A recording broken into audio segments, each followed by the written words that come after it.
Hi everyone, thanks for joining me. It's Martin Shkreli. It's September 2016, and we're resuming our financial and investing lessons and classes. Thanks for joining me. It's been a long break. Sorry about that. I think I pretty comprehensively went over what it takes to look at equities correctly, or at least what I think is correctly. We'll be going for about 2 hours here. Try a little bit of a different format. We're going to talk about something totally different. I think we got pretty bogged down. Not bogged down, it's not a bad thing, but pretty in-depth on stocks. And I think that some people want to talk about other parts of the world, investing world, I should say, and I'm happy to do that. Where have I been for 5 months? Well, I actually started a new company. I have been mastering computer programming, which is a childhood hobby of mine, and I've reconnected with it and kind of fell in love with it again, so sorry about that. But I promise that I'll be a little bit more doing these hopefully every Sunday. It's Labor Day today, but hopefully every Sunday around the afternoon or evening is a good time for me. I'm also going to wrap up the general chemistry. Again, I'm sorry that the real life has gotten in my way. Anyway, so what I thought I'd do today is back up a little bit of what I've talked about with respect to long-term investments. Basically, my contention is the biggest fallacy and arguably the biggest lie that's told today is that stocks go up over the long run. And this is a great example of what's called post hoc ergo propter hoc fallacy. So it just means that post hoc is an important word or set of words in Latin, and it just means after the fact, post hoc. And so here, post hoc is sort of a logical, proposition. So ergo is which means therefore in English. Post hoc ergo propter hoc, which loosely translates into it happened before, so it'll happen again. And I think that's it's sort of one of the major fallacies you see in everyday life, right? Like horoscopes or superstitions or whatever. You know, if it rained on Tuesday every Tuesday for a month, you might think that there's something special about Tuesdays, and then you get really disappointed when for the next, year it didn't rain on Tuesday. And it's just this kind of human fallacy that we kind of, tend to sort of fall in love with repetition, and we fall in love with regularity, and the reality is that these things don't happen. So in this case, the post hoc is the performance in stocks over the last, say, 50 years or whatever. And so, it certainly happened before, and we'll go through that data, and exactly what happened is the question. And the supposition or proposition is that it'll happen again, whatever this happened. And we know in math that these things are generally not going to be connected. If you flip a coin, I don't know, this is heads and this is tails, we know that the outcome of flip one has no bearing on flip two. And in general, that we can I think of economic systems this way. Now, there could be systematic factors that result in this relationship being less than random, and we can talk about that. Why do U.S. equities seem to outperform other countries? Well, is that a systematic reason? Is this just sort of happen to happen? Is there causality? That's sort of the key question, and a lot of this boils down to basic statistics. And I think you'd be surprised at how many people didn't do any basic statistics in life. So I actually went back and I made this fancy spreadsheet, which you can actually get on the shared folder. If you don't want to do that, it's fine. You can just watch. There's no real sense in downloading it, but if you wanted to, I can. I gave you that opportunity. And yeah, if you talk about anything other than the contents of this course during my chat, you will get banned, and I don't have much apologies for that. So anyway, so here I put the S&P 500 index price for the last about 50 years, 51 years. I didn't go back further. I could have but I'm just here to prove one point. And here we have the 1 year rate of return, which is just literally the year this year over last year. Then I did 5 years, which is this is the geometric rate of return. And then I did 10 years, and then I did 20 years. So without any adjustments, and I'll show you what adjustments I made on the side here, but without any adjustments, you can see that recently the rate of return has been somewhat subpar. It's been on average about 3% over the last, say, 10 years, 10, 12 years. And if you just take the last literal 10 years, it's about 2%, which is not a fantastic rate of return. You don't invest part ways with your money for 2% returns. I think that's needless to say. And if you look at inflation side by side over the last 10 years, it's been 1.59%, while return on the S&P 500 has been about 2.4%. So net of inflation, you're talking about 80 basis points, which is a really interesting kind of figure. So what's even more interesting, though, is if you take the mean return, whether it's a 1 year return, a 7 year return, 5 year return, 10 year return, or 20 year return, you get about an 8% average return, which is really good. I've said before, the greatest investors in the world can return 10, maybe 15% a year. So if you can get 8% a year, that's a really phenomenal return. The problem is I think that that's a fallacy. And I think that we're told this for various reasons. The primary one is just lack of understanding and some sort of inborn optimism. The source of this data is just Bloomberg, but you can look up S&P 500 prices anywhere on the internet. The PCE is sourced from Bloomberg as well. I do make I have some sources for the Nikkei and RTS, but in general, if you don't see anything sourced, it's coming from Bloomberg. So, and we'll talk about dividends as well. But so if you take the max, the min, and the standard deviation, you get a little bit more information. Over the 20 years, you get this really nice 8% with a standard deviation of just 3%. So it's a really lovely result, right? If a 2 sigma return, negative 2 sigma return is still positive, that's a nice place to be. But again, I'm going to explain why there's a fallacy going on here. So I did this column and I adjusted for inflation. And when you adjust for inflation, the rates of return get approximately halved. So inflation eats up about half of that return. And what is inflation exactly? We're going to actually talk about that a little bit. But you can see that the supposed 8% return is actually more like a 4% return. And then I take into account taxes, which is something that almost nobody takes into account. So we can argue that the US is like the structurally gifted, systematically gifted country where our equities will always outperform, which I think is a ludicrous kind of proposition in the first place.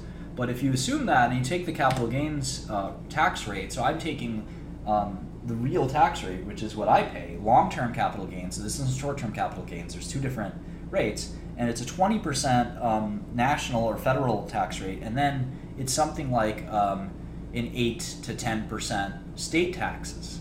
So if you're the average investor in the United States, you're talking about a 29% capital gains tax. So almost a third of your profits have to go back to the government.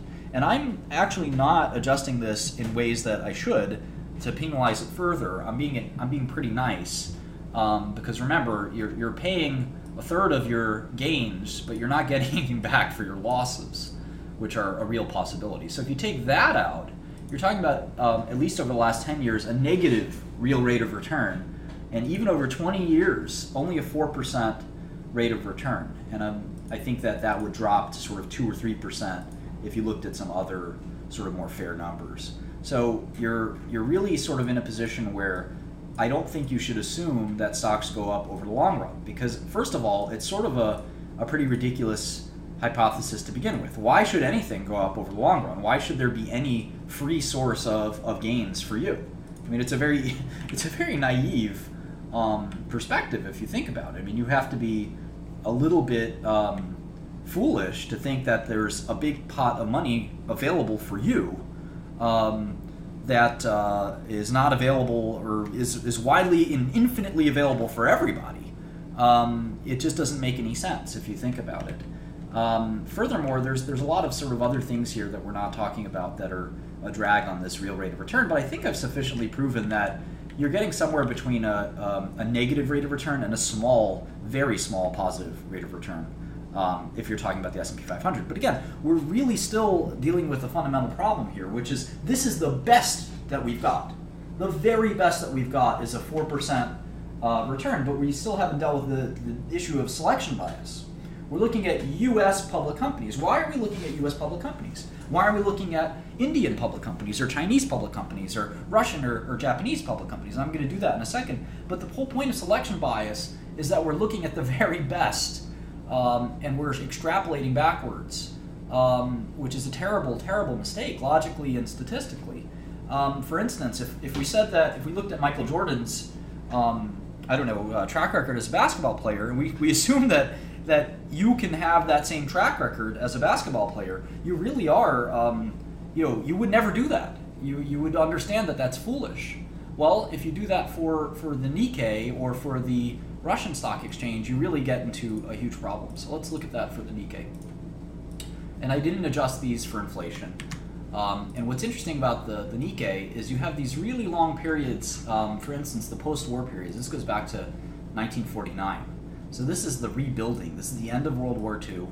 This is the rebuilding of Japan. And you can see it rebuilt pretty damn well. The index was 100, benchmarked at 100 in 1949 when it was created. And if you invested in 2016, you're looking at a 17,000. So how many years is that? It's about, it's about 68 years. So we use the Excel equals rate, 68. 0, present value is negative 109, future value is 17,000. It's an 8% return over 68 years. And you would think, wow, that's pretty amazing. But again, we have a lot of selection bias here.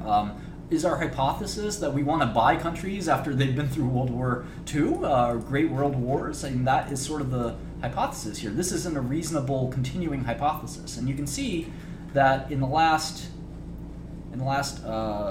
22 years, the average rate of return for Japanese stocks has been negative over a 10-year period.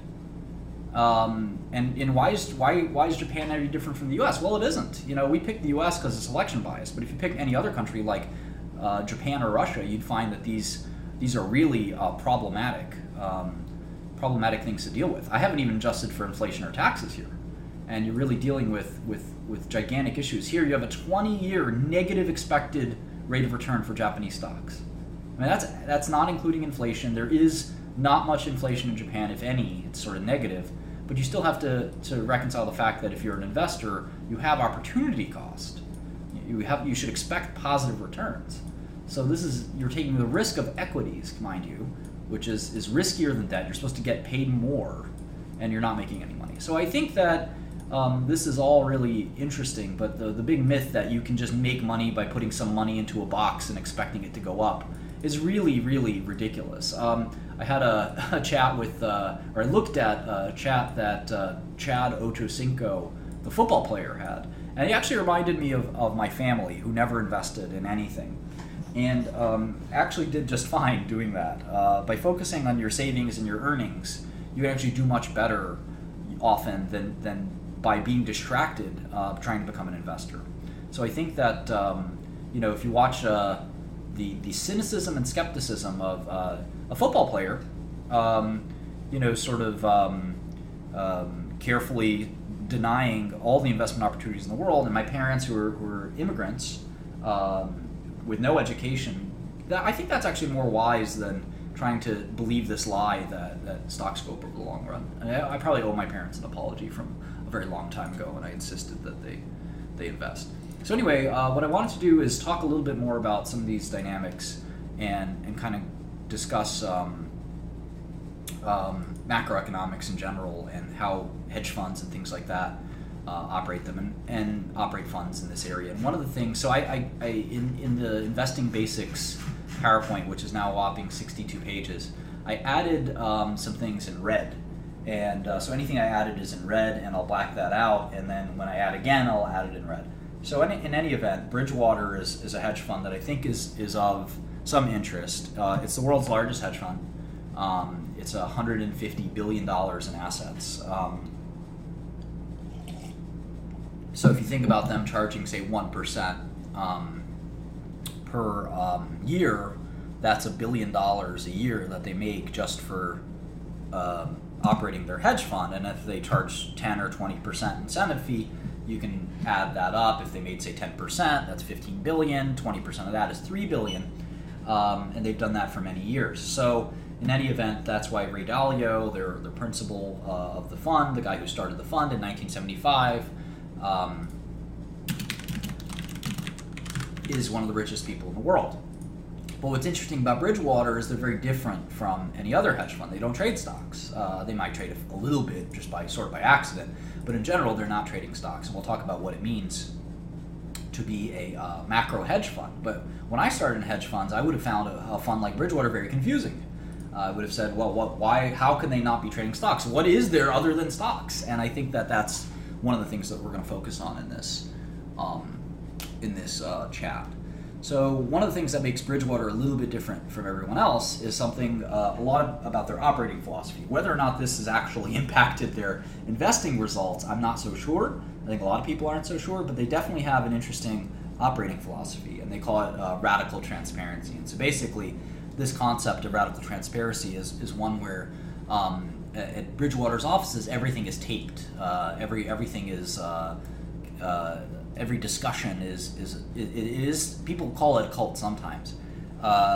Everyone sort of they have this policy where you just sort of have to opine on things and be sort of radically honest about whether you feel like ideas are good or bad. So you're expected to call your peers, I don't think for the sake of disparagement, but for the sake of transparency, you're supposed to say things like, well, I think this is a terrible idea because you're failing to understand this is your flaw in your hypothesis. And you're supposed to be willing to do that without any sort of fear of punishment or retribution for, being sort of emotionally hurtful sometimes with respect to these decisions. And the idea is that we should rise above our emotional tendencies to be hurt when someone calls your idea a bad idea and focus on the result, which is more important than perhaps the emotional impact. So a good quote from Ray Dalio's so-called principles is, how big of an impediment is psychological pain to your progress? And if you stop and think about that psychological aspect of becoming a better investor, or maybe a better executive, or whatever it is you do, a better student even, or a better parent, psychological pain is extremely damaging. A lot of people, they made 45 billion, not 45 trillion. No one's made 45 trillion. The psychological pain is the biggest impediment, I think, to all of our own progress. And I'm glad that Dalio is more gifted with words than perhaps I am. But the idea that we are our own worst enemy is something I've said many times in this series, and that we struggle to progress because of our own inborn and ingrained psychological problems, particularly the fear of psychological pain. The idea that you could be wrong, the idea that you could be very wrong, the idea that you could have been doing something for 15 years or 20 years and have been dead wrong about what you were doing. That's something that's really painful. And so you can see all of Ray Dalio's principles on actually this website, principles.com, which is something I would encourage you to go and read. It's somewhat autobiographical, it's somewhat instructive, and I think you'll enjoy it very much. And there's just a couple of quotes there, but you can kind of see some of them here. Let's go and visit this briefly just to sort of check it out and see what it's all about. So if you go to my most fundamental life principles, you can kind of see things like, I worked for what I wanted, not for what others wanted me to do. I wrestled with my realities, reflected on the consequences of my decisions, and learned and improved from this process. Some of it is, again, autobiographical. This sort of traces back his history and life. Truth, more precisely an accurate understanding of reality, is the essential foundation for producing good outcomes. And again, this is sort of why I sat there and made this spreadsheet about the markets. There's this ostensible truth we're given by the world that stocks go up over the long run.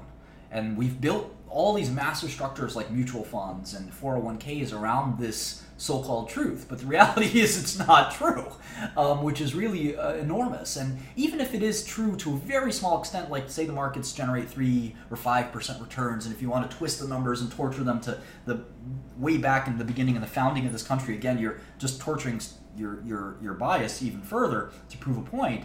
But if you really wanted to believe that, at the end of the day, what I've pointed out with respect to inflation and taxes truly undermine the argument by at least 50 to 75%. So in any event, you can see that what Dalio is offering up here is that you can look at the superficial layer of the truths that were given, but I think that the real good results come from really trying to challenge these foundations. And I think that for my own, just sort of ground at home, my own sort of experience in hedge funds was sort of difficult for me to succeed in hedge funds, and I think difficult for most hedge funds. That's why most hedge funds don't last very long. In fact, out of most hedge funds that have ever been started, almost all of them have been closed due to lack of performance. And the very few that have performed, well, some of them have done it by doing illegal things. Some of them have done it by exploiting things that have disappeared. Some of them shouldn't be in business. Some of them have negative results, even though they manage billions of dollars. So I think that the reality is that my own sort of coming to terms with the fact that the financial marketplace isn't a great place to make a lot of money. It is certainly not edifying psychologically to trade pieces of paper. Index funds, I don't think outperform anything. Maybe they outperform hedge funds, but they certainly, in and of themselves, are not, I think, a good returning instrument. So anyway, this sort of examination that Ray Dalio encourages, this fundamental examination of the truth, is, or this accurate understanding of reality, certainly led me to stop investing in managers of assets. In other words, drug assets, like having a healthcare hedge fund. It made more sense for me to actually manage those assets directly, and that was a better way to sort of procure return or alpha or whatever you want to call it than anything else. And so he's got a lot of cool kind of thoughts here, and this has got to be hundreds of pages. And you can see that there are these kind of management principles. Do not feel bad about your weaknesses or those of others. So he's like, this is a very Darwinian and cutthroat approach. And I think, like I've said, I can teach you about how to forecast cash flows and do that really carefully, but it's all meaningless unless you pair it with this sort of psychological perspective and rubric that allows you to be sort of efficient and capable of discharging some of those things that I've taught in the last lessons. Do not feel bad about your mistakes or those of others. Love them. Create a culture in which it is okay to make mistakes, but unacceptable not to identify, analyze, and learn from them. A lot of these are important. Don't tolerate dishonesty. Intellectual dishonesty is the most important kind of dishonesty. Plain old dishonesty is obviously intolerable, but intellectual dishonesty is the one that we're mostly focused on. Logical, unemotional discussions. Record almost all meetings and share them with the relevant people. This is maybe the most difficult of all.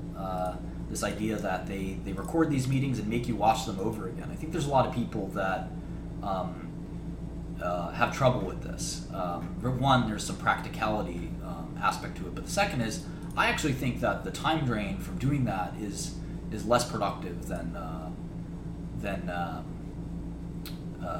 actually doing it. But that's just my 2 cents. So anyway, I'll let you read this at your own leisure. But I do think here's the Jesus one: teach your people to fish rather than give them fish. Of course, we've read that before. So anyway, that's a little bit about Ray Dalio. Again, the most successful by dollars hedge fund on the planet in history.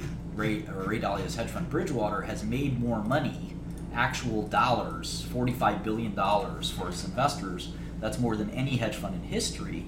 I think Bill Ackman's hedge fund has actually lost money for his investors since inception. And part of this is due to the growth of assets under management. With assets under management growing, you end up, these returns are important. For instance, I guess I can show you what I mean here. What often happens in hedge funds, and this has happened, I think, to a lot of funds, maybe Greenlight Capital would be an example, is that your returns look a little, let me get a thicker brush here. I like it thick. So this is your, let's say this is your assets under management. And it sort of goes like this, or I don't know, they make it a little more logarithmic. And let's say this is something like 10 billion, and this is, I don't know, this is sort of like 100 million, maybe 1 billion here. So for the bulk of this fund's existence, it's been a sub $1 billion fund, and then it kind of becomes this really big hedge fund because of various herd mentalities.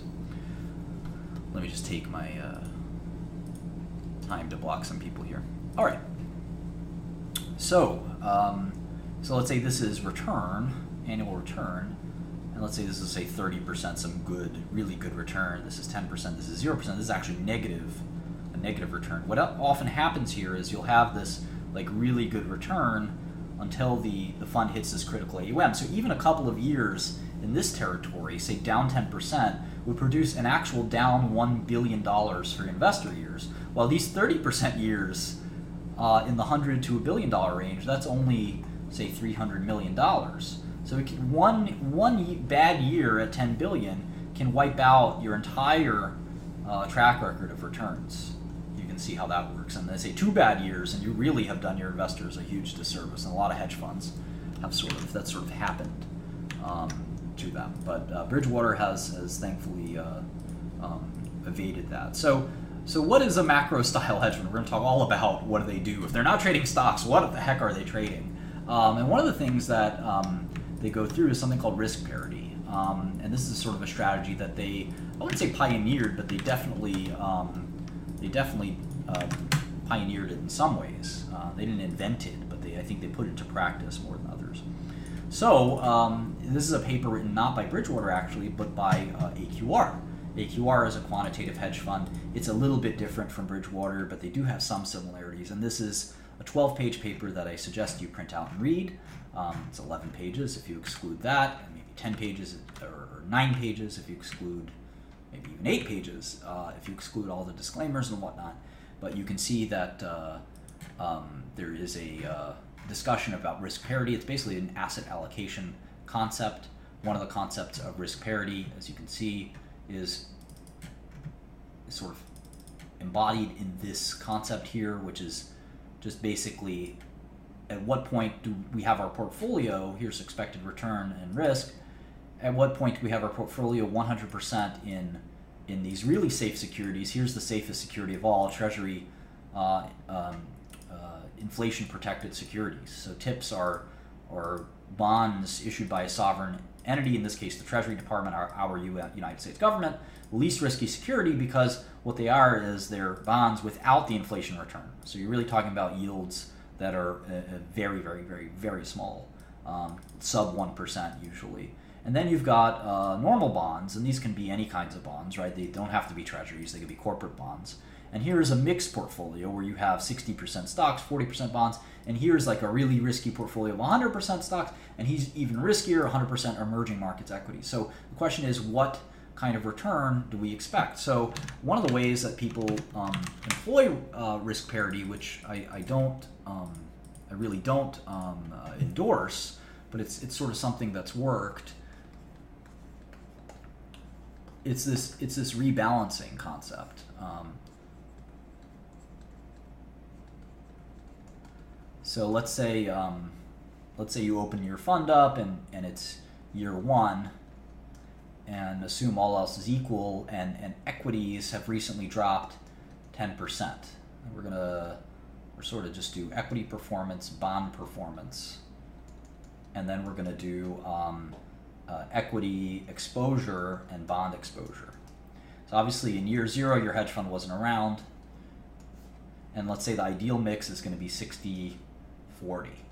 You can see the equities dropped, so you might think, and I think this is a fallacy, but you might expect that equity performance is likely to go up. So instead of the 60-40, let's see, there, in year 1 you might actually have a 70-30 allocation because you've gotten the juice out of the bonds, so you might expect a 70-30% risk weighting. So I don't know. They'd say next year equities drop again. It's a big recession. Now, let's say bonds, I don't know, drop 5%. And so you didn't do too great, by the way, because you lost 7% on the equities, and I don't know, you lost 1.5% on the bonds. So in this year, you're down 8.5%. But maybe you beat your average fund. Your average fund might have been down 9% or 8%. I don't know. So let's say in the next year, you become even more. You expect equities will do even better. And lo and behold, there's a big rebound in the markets. Equities go up, say bonds go down another 5%, and you have this great year where you return, 16%. And so this is the idea. Then you might say, okay, you know what, I've had a lot of equities, I've been overexposed versus my 60-40, so I'm going to go down to a 50%. And your hope is that obviously you're sort of trading off the expected return with risk, and that's sort of the basic idea of risk parity. And this is one way that people implement it, and you can see here in this paper by AQR kind of how people do that. And the actual implementation of risk parity is different from maybe what I just described and how others do it, but that's one way to think about it. So let's turn our attention to sort of macroeconomics. And I don't personally think that macroeconomics is investing. I think it's speculation. And how you define speculation and investing are two very different things. But one way to think about it that I'm doing this a little bit on the fly, but one way to think about it, it would be something like that. I didn't calculate it exactly right, Vasilios, but yeah, something like that. So, the idea of risk parity is that you rebalance as the returns are coming in, and you assume that returns are linked to risk, but I don't think they necessarily are. But anyway, my point here is to introduce you to these concepts, not to do a long-winded sort of analysis of them. So anyway, let's go ahead in the discussion to kind of what is speculation and what is investing. And a lot of this is semantics, speculation and investing. But what I would say, speculation, you can define it as the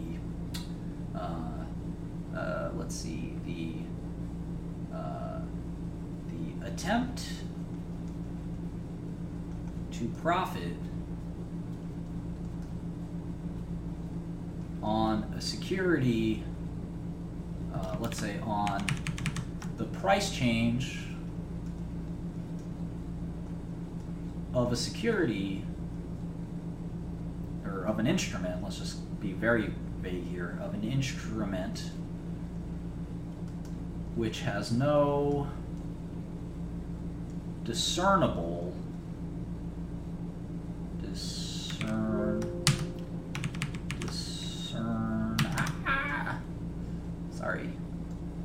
no discernible fair value. So in other words, you cannot determine the fair value of some security. And a lot of the securities we're going to be talking about today, you actually cannot, in my opinion at least, really determine their actual fair value. I love, for some reason, I find it therapeutic to actually sit here and erase it like this as opposed to it feels so real. I'm kidding, of course. So things like the euro US dollar pair, or the USD EUR pair, there's no actual discernible fair value. You can't sit there and do a lot of calculations and a lot of diligence and say, I think this should be 130. It's more of a gut feel, and it's sort of like you're relying on different principles that are really speculative, in my opinion. There's certainly, and we'll talk about what those principles are, but I don't think they're discernible. Thanks for correcting the spelling. I'm not the best writer in the world. So in any event, that's sort of what I think speculation is, whereas what I think investing is the attempt, notice the word attempt, to profit on the price change of an instrument which has a reasonably, I don't know, falsifiable, falsifiable and discernible fair value. You can sort of, falsifiable meaning you can scientifically determine its fair value without using sort of the voodoo, which I think is a little bit more voodoo, I don't know, voodoo methods of sort of guesswork that you see in macro speculation, which again, I'm not here to insult them or kind of debase them or whatever. I think that it's just your taste. I like the sort of scientific method of value investing. Some people like the speculative kind of psychological perception, and we'll talk about that in a minute. These are kind of what weigh in on this, whereas this is sort of calculating, diligencing. It's all up to you. And you can argue that these two are a branch of the general concept of arbitrage. The idea is that you can determine the future price of something while the markets can't. Whether you're going to do that through investing or speculation, that's the idea. And we've spent a lot of time on how to do that in investing. How to calculate something and say, I think that's a good investment because I think I'm going to get paid higher than my discount rate, etc. Whereas in speculation, you're sort of doing the same, but it's through a little bit of a different methodology. But either way, you're trying to make money, which is sort of what arbitrage is. You think that, say, euro dollars at $1.10 and it should be $1.30, and you're going to make that 20% by speculating. Whereas investing is sort of the same. You see a common stock for $10, you think it's worth $50, you're going to arbitrage by making an investment that's calculating and diligent. So that's sort of one way to do it. All right, so what kind of things that we have to look at in macro? Maybe we should start by discussing the actual instruments that you can trade, and then we'll work our way backwards and talk about what it is that you're going to look at when you're trading those things. So in general, when people talk about macro, they spend a lot of time talking about currency, or sometimes we call it FX, foreign exchange. That is a big sort of, there'll be time to interact with me later. If you want to call me an idiot, you can actually call me and we'll do a Q&A in probably about 30 minutes. So you're more than welcome to articulate your brilliant hypothesis later. So currency and foreign exchange is a very sort of simple, simple thing. People speculate on the value of currencies. Here's the British pound. You can see this dramatic drop after Brexit. The pound is conventionally quoted in the number of pound. Let's see. It's actually. Here, it's the price of £1 in dollars. So you can see that it took $1.50 to buy £1, and that dropped dramatically. In other words, the dollar strengthened to the point where it's now $1.33, and you can see that the currency hasn't recovered from Brexit. It was a huge drop. If you look at the historical return histogram, 1 sigma is 1%. So the idea that this currency dropped quite a bit more, about 10%. That was a 10 sigma event. A 10 sigma event, which is really telling. A 10 sigma event should never happen. If you know anything about statistics, a 10 sigma event should actually never ever happen, right? But it wasn't temporary. You can see the pound drop was permanent. I don't know what looks temporary. Temporary would be what happened to the Swiss franc. The Swiss franc had a huge temporary drop here, or move here on the Swiss bank saying they won't peg, and it actually went right back. So a lot of people went out of business on the Swiss franc situation. So currencies are basic currency pairs, where you have one currency against the value of another currency. And you can do this in baskets as well. You could say, well, I'm going to bet the US dollar will appreciate or depreciate against a basket of currencies. You call up your broker and say, I'm going to look at emerging market currencies like the Thai baht, or I don't know, several currencies like that. You could pick any currency. There's some currencies that are barely tradable. Last year I was trying to put on a big trade for the Kazakhstan currency, which is called the let's just get it out here. I don't want to mess it up. Kazakhstan. Am I even spelling it right? I think I'm spelling it right. I've not thought about Kazakhstan in a long time.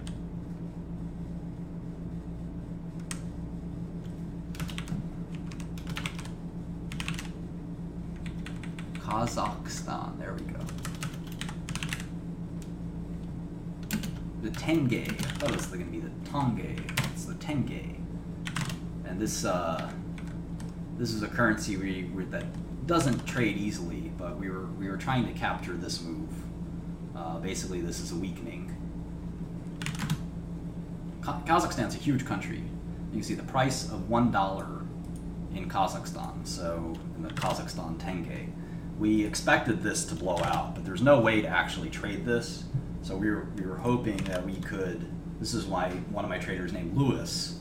I wouldn't call him a trader, but one of my employees called Lewis, and I encouraged him to spend some time, 90% of his time, focused on pharmaceuticals, but 5 or 10% of his time he could spend looking at anything. And we looked at the Kazakhstan stock markets and currencies, and this was a lot of fun. What happened is there was this huge, basically the entire country is focused on oil, and what we were trying to do is figure out how to exploit that. Oil is, if you looked at oil,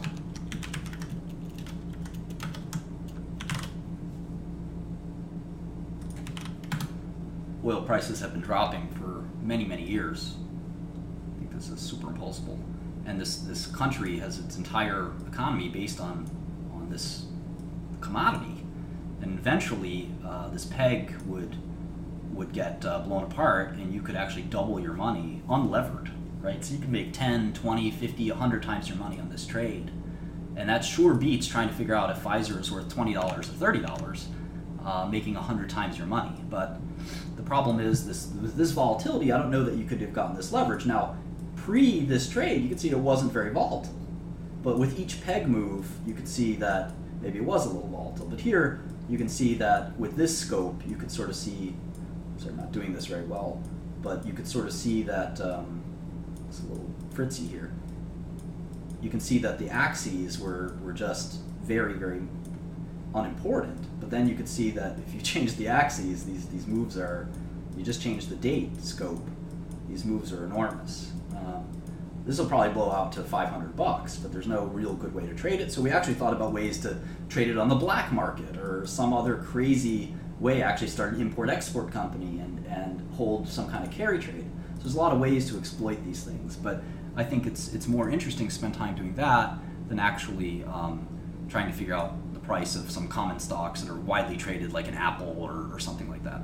So anyway, currencies are a huge part of the macro investors or speculators kind of toolkit. I don't trade currencies myself, but I'm always looking to learn new things, and we didn't think we could exploit, say, the euro or yen market, but the Kazakhstan market was something that we could find an arbitrage in. So what else do these traders trade, and why? How do we predict currency movements? We'll talk about that in a minute. It's not just things like that.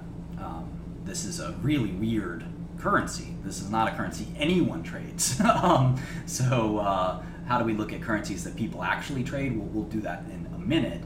I'll give you a hint. Currency and inflation tend to have a direct relationship due to what we call the carry trade. So the carry trade is this idea that if you have deposits in a country, let's say you have deposits in a high inflation country like Brazil. Well, the thing about having those deposits is they're going to be in the safest places. So let's say like Brazilian government bonds. If you have money in a Brazilian bank, they're not going to be in a bank like JP Morgan. They're going to be in a Brazilian bank in Brazilian bonds.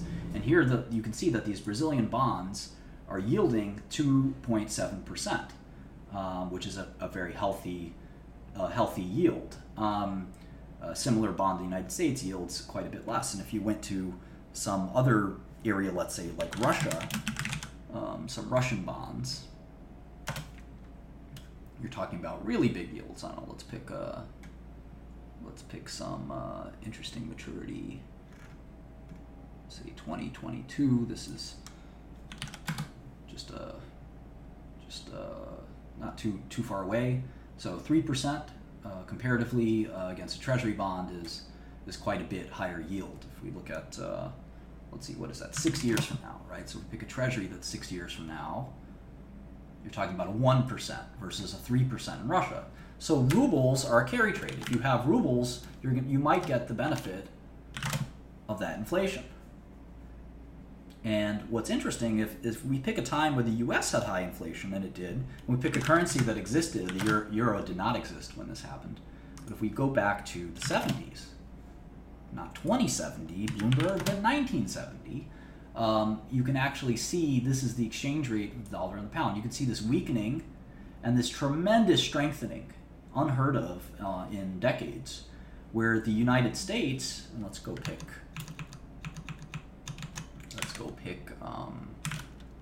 government bond and go back to the 70s. And we can see that this carry trade dominated, that you had this really high inflation, 10-12% inflation in the United States. And you also had this huge weakening or strengthening of the US dollar and a weakening of a very comparable currency, the British pound. And the reason, again, is if you had deposits in a U.S. financial institution, just having that deposit would earn you 15%. So you'll run to the U.S. dollar. Now, comparatively, you'd also have this tremendous inflation. So, it's an interesting dynamic, and you can see that treasuries have gone up. The yield has gone down in treasuries. So, what else do people trade? Well, futures are very common, and you might say, if you're trading equity futures, are you trading equities? Well, kind of. So the equity futures are in the United States are called E-minis, and the E-minis are a future that you can. This is not the right one. S&P E-mini. Here we go. ESA, and these are futures contracts that expire every month or so, and you can see the volume and the interest. I don't know if this is the September E-mini or what, but these are futures contracts that you trade, and they're actually more liquid, believe it or not, than equities. And E-minis are different. E-minis are futures. They're futures contracts. You can see here that they're actual contracts that you have to deliver $110,000. And you can see the conversion ratios and things like that. Margin requirements are very low for E-minis. Contract price is $50 per point in the index. So this is something that a macro fund would trade, whereas an equities fund might trade the S&P ETF, which is the SPY. You need a special license to trade futures. And this is exactly right. I don't do macroeconomics. I don't even trade. I invest in private equity. I build companies. I'm an entrepreneur, but I do know a little bit about this field, and I'm happy to explain it to you. So futures are one trade that you could put on, for instance, is you can trade the Japanese futures, the Nikkei futures. And here's a Nikkei futures. And what you might want to do is you go long the future and you can short the currency. And this could be a hedge, or this could be a so-called Texas hedge, where you expect to make money on both. And so you can do all kinds of exotic relationships based on your economic ideas. For instance, you might say, well, what will happen is the Japanese government will ease. Let me draw some of this out. And this is the example of a macro trade. You would say, short JPY and go long Nikkei. And why would you do this? Well, you might say, I think the government, the Japanese government, will ease more than expected, which will hurt the Japanese yen because of obvious, carry trade type implications. So I want to short the yen over, say, the euro or the US dollar. And we'll go long the Nikkei because I think this will stimulate Japanese economic activity. Companies that form the Nikkei index, like Toyota or Sony, etc., will benefit from that easing of monetary policy. So this is a trade where you're hoping to make money on both. Currencies and their stock prices are not necessary, and sovereign indices are not necessarily correlated, but this is this sort of hypothesis that you do based on economic research. Say you think that economic activity is bad and therefore the government wants to ease instead of tighten. This is the only way to manifest this kind of trade. You can't do it in stocks. You can buy individual stocks, I suppose, but what are you going to do with respect to this trade? And these get even more complicated, and we'll see how and why. But that's sort of an example of some currency trades and some futures trades. Now, there are more than just equity futures. There are things like commodity futures. Commodities, things like oil and gold. And you might say, well, here's an example of a pair trade, and let me make it a little bit more hedged. So let's say I would want to have more of a hedged pair trade. I want to go long commodities, and I want to be especially in commodities that have gotten beaten up, like crude. I don't know about gold, but maybe I want to be long crude, and maybe some other ones, small basket of, say, gold and silver and some ag commodities. And I want to also be long equities. And this is interesting. This is sort of a hedged trade, and we can get even more complicated and saying what kind of equities and why, and term structure and derivatives and all this stuff. But in general, why is this a hedged trade? Well, in general, these two are going to go in opposites. Things like gold and oil appreciate when equities go down. So this is a hedge that could make sense. You could make money on both sides, but in general, you're probably expecting to lose money. If equities keep going up, commodities will probably go down and continue to go down. But you might think that oil's had enough, and you think that you could do well on both sides of that trade. There's all kinds of other futures. Could anyone name some more futures? Some more types of futures that we haven't talked about? There's commodity. What else is there? While you guys try to figure that out, we're going to talk about some other markets. Like one we totally haven't talked about is fixed income or credit markets. Well, orange juice is a commodity. Sports betting are not futures. Wheat, metals, those are all commodities. Precious metals are commodities. Yep, there's $0 futures. Glad you mentioned that. I put them up here. Interest rate futures, yeah. There's other kinds of futures. And futures just literally, energy is commodity. But there's non-commodity energy futures, believe it or not. Tobaccos are commodity futures. Gold isn't a currency, it's a commodity. Yeah, debt futures and things like that. So I don't want to get too into commodities. There's all kinds of commodities, but this is a little bit beyond the scope of one, my expertise, and two, my interest. But let's keep going with the rest of macro. Suffice it to say, you can speculate on commodities and how and why you do that. I mean, sometimes there are alternatives to fiat, like gold is an alternative to fiat. And you can see, I don't know, I guess we can probably do some correlation coefficient with, let's say, gold. I don't know, let's go back to 1950 if we can. I don't know, try that. And we'll put gold in here, and we'll put SPY or SPS index, and let's see if they're correlated and how. All right, so we can see that they're slightly negatively correlated, which makes sense. Gold drops when things are good, and gold rises when things are not so good. If we can edit this matrix and put bonds and all kinds of things in here, but in general, that's sort of the way some of those commodities work when they're alternative to fiat currency. Gold, people rush to gold for safety, but then there's actual utilities like crude oil is something that sort of is more actually the opposite. It's more correlated with economic activity. This is this crude? This isn't crude, I don't think. Let's see, crude. Here we go. We picked the wrong one. So it's $45 a barrel, and there's some. It's not just about economic activity, but it is specific to the currency, like production levels and things like that. Right now, we've been a big crude bear market, but countries like China are going to be consuming even more crude, or will they? We don't know. China could be in a recession. They're not very transparent about where exactly they're at. And things like wheat and corn are a lot less liquid markets that are really complex.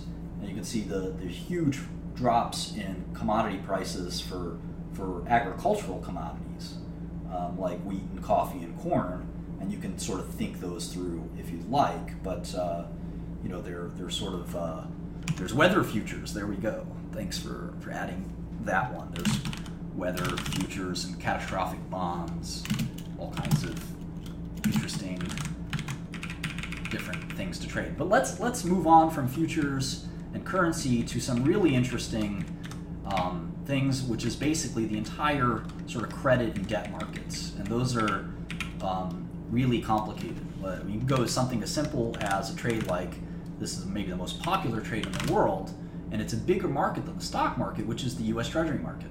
People trade the U.S. Treasury market every day. It's a much bigger market than the U.S. market, the U.S. equity markets in terms of trading activity.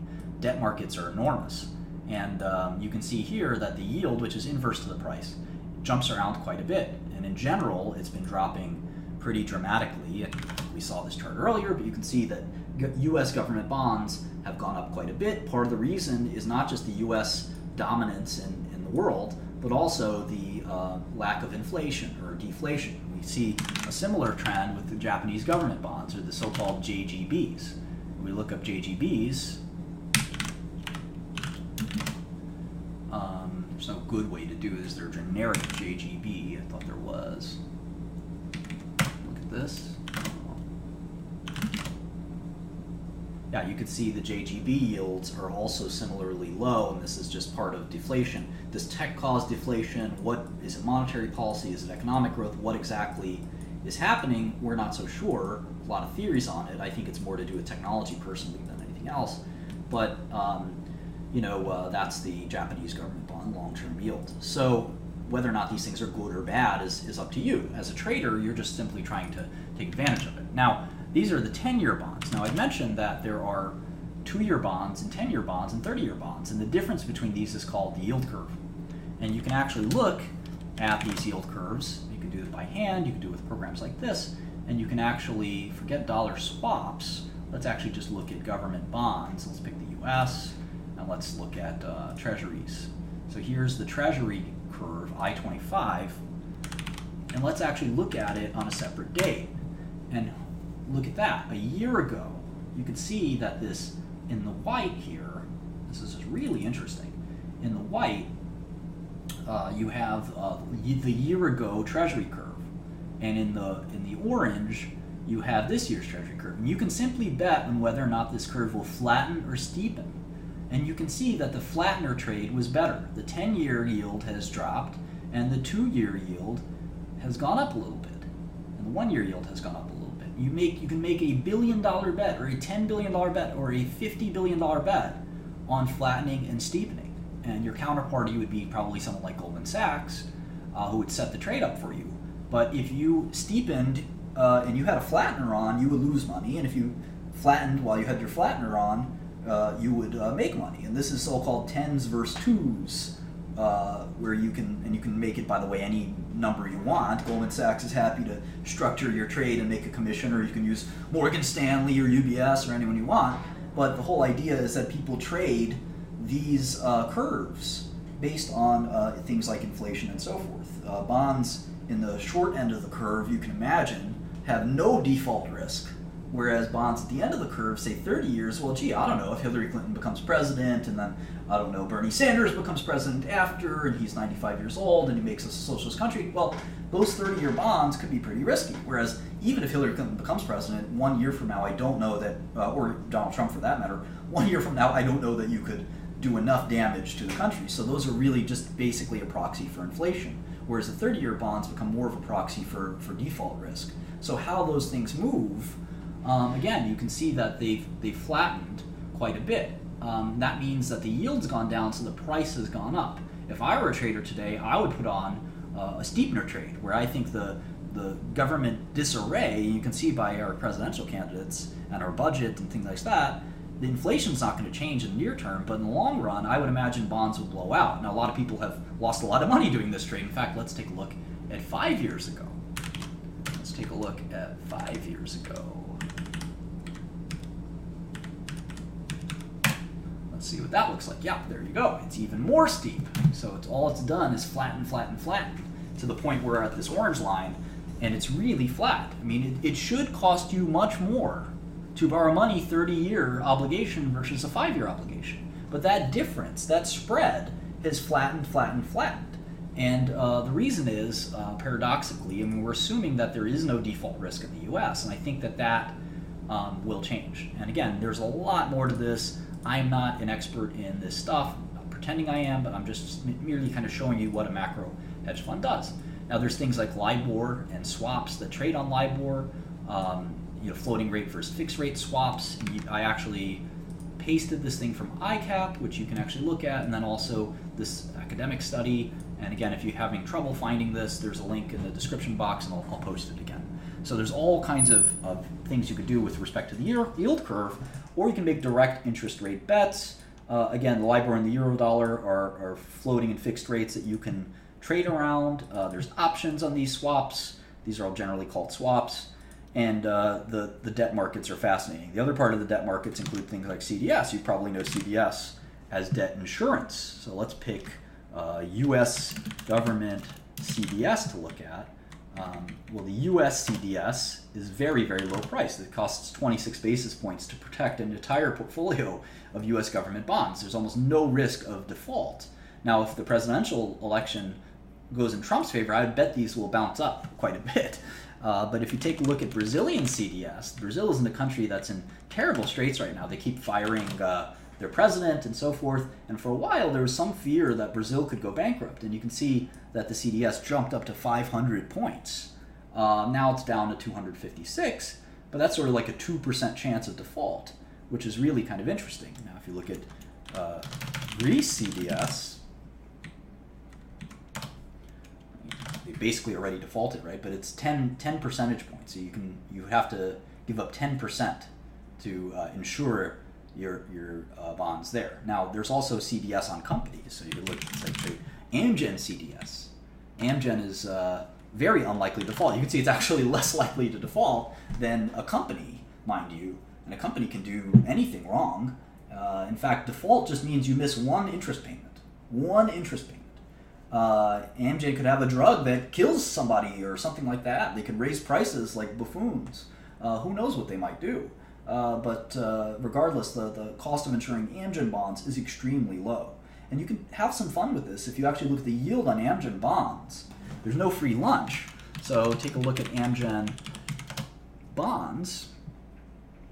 Let's pick, I don't know, some bonds like here. Let's see what they're yielding.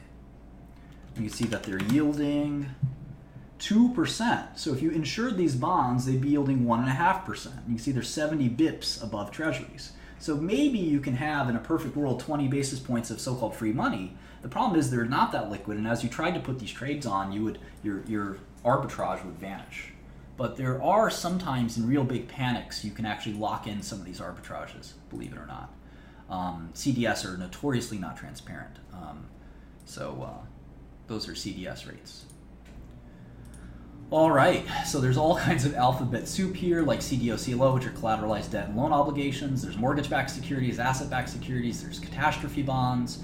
There's all kinds of cool stuff that you can trade as a macro trader in practice, and there's exotic trades that I haven't even talked about, like weather and other really crazy stuff. You can make custom rates, like instead of LIBOR, you can have all these nutty kind of interest rates. There's volatility, what we haven't discussed, trading volatility, which is its own kind of nightmare. And you can basically trade anything you want if you find a counterparty. There's total return swaps, there's that are equity based, there's all kinds of swaps. So in any event, the instruments that you can trade are up to your imagination. In practice, most people are just trading futures and currencies and some yield curve stuff. But in principle, you could trade virtually whatever you want. And again, I think that if you're trading equities, if that's your poison, so to speak, picking your poison of what you're going to trade, and you've never heard of any of these things, well, how do you know that the largest arbitrage opportunities are in equities and not in something else, and like the Kazakhstan tenge or whatever it might be? And I think that's the sort of fallacy that we all have, this sort of universe fallacy, where we think that all the arbitrage is in whatever we happen to be looking at the time, which is obviously ridiculous when there are an infinite number of different kind of instruments to trade. So how do we trade these instruments? I'm going to be brief here, and then we're going to go to questions and answers. But inflation is one of the biggest things we're going to be looking at in trading macro instruments. All of these things, some of them are literally directly instruments that trade off of inflation, like TIPS, for instance. But some of these are a little less clear, like currencies are obviously very tied to inflation, but they're tied to other things too. And certainly fixed income and any fixed income is going to be tied to it. But things like commodities, maybe they're not as clearly tied to inflation. So what the heck is inflation? Well, obviously inflation is sort of the change of prices of various baskets of goods, and we have things like PCE and CPI and PPI that the government gives out that I don't think they're terribly useful to us. We can obviously look at sovereign bond prices of countries with no default risk, like the U.S., and we can think about those tips as what inflation should be. But again, what is it? What good is it to someone thinking about inflation of something like milk, carton of milk or whatever, rents? Those are important maybe, but if you're if you're a big investor that doesn't care about those things, you really care about your true purchasing power, in other words, your alternative rate of return in investments, well, that's a more interesting concept. Maybe PCE and CPI actually don't matter at all. Maybe it's completely irrelevant. Maybe it's not. You have to think about that. But in general, inflation is a really important concept, even for equity investors, because it's ties discount rates to a reality. The reality is that over time, your purchasing power should drop, hypothetically at least.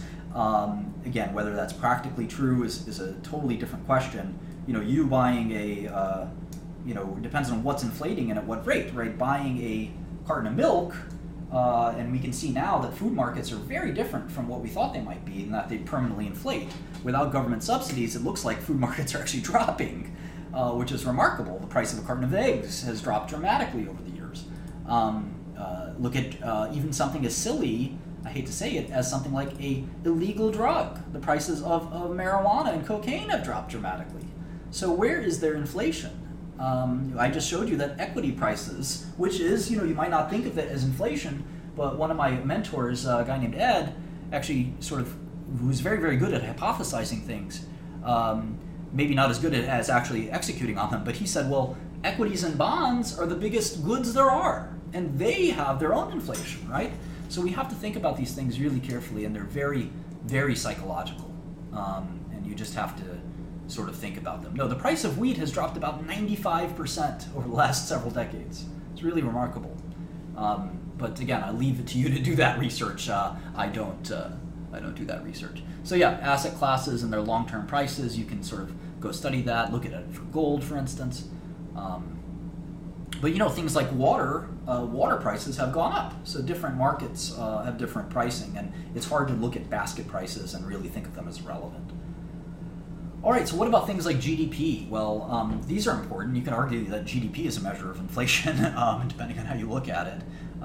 You could be really scientific and argue that the transactions in a closed system the number of transactions shouldn't change but again, we're getting very technical and hypothetical here. You can measure GDP, you can try to measure it at least. The calculus of how we do that is imperfect, to say the least, and it's a very short-term transactional concept. So you can actually have the complete destruction of economy while GDP rises. And if you're maybe a Luddite, you could argue that technology will change the way we think about measuring things like GDP. So again, you can take the basic measurements of GDP and feel reasonable about them, but I don't.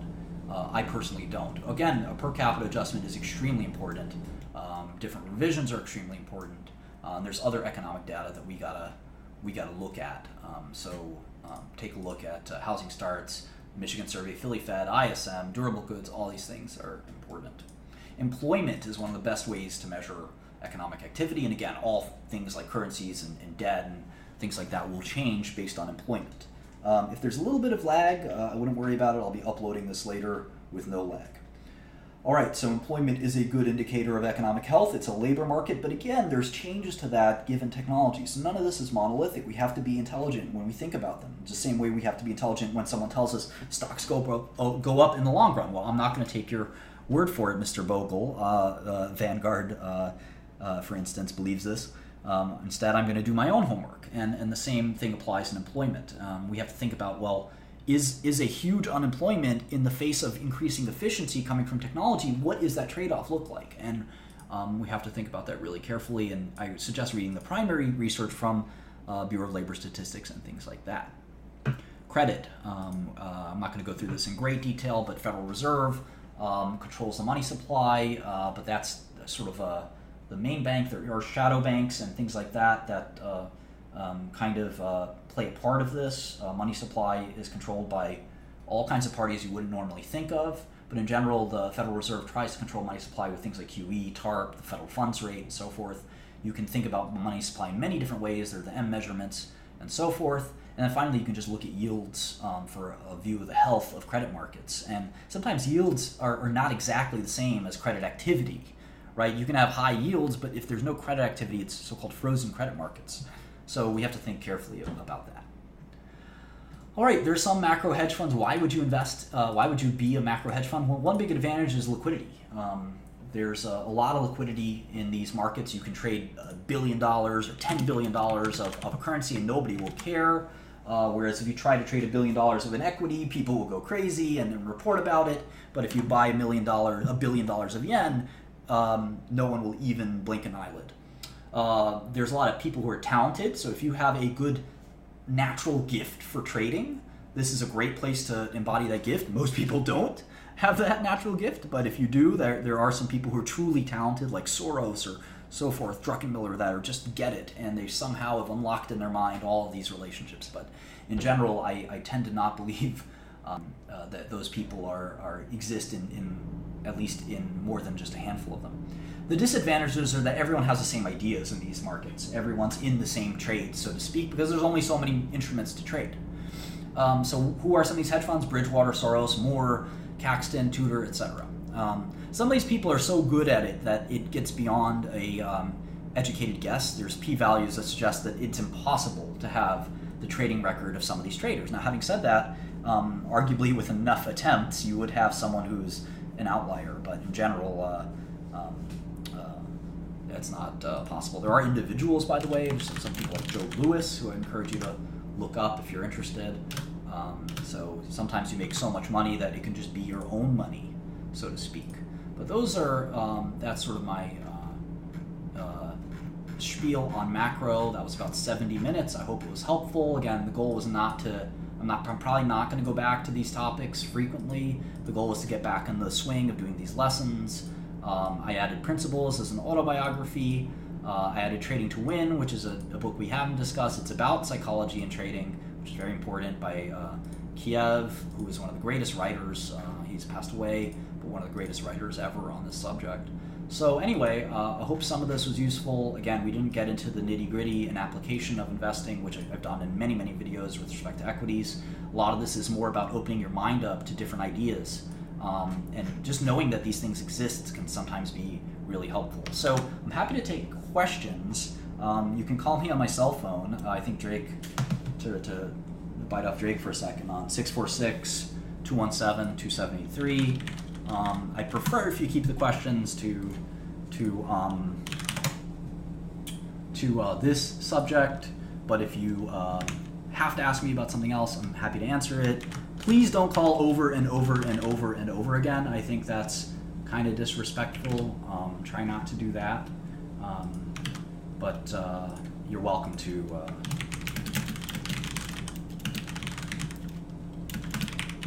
You're welcome to do that. But try not to call in over and over again. All right, 646-217-2783. Wonder if my phone is even working, given that nobody's called.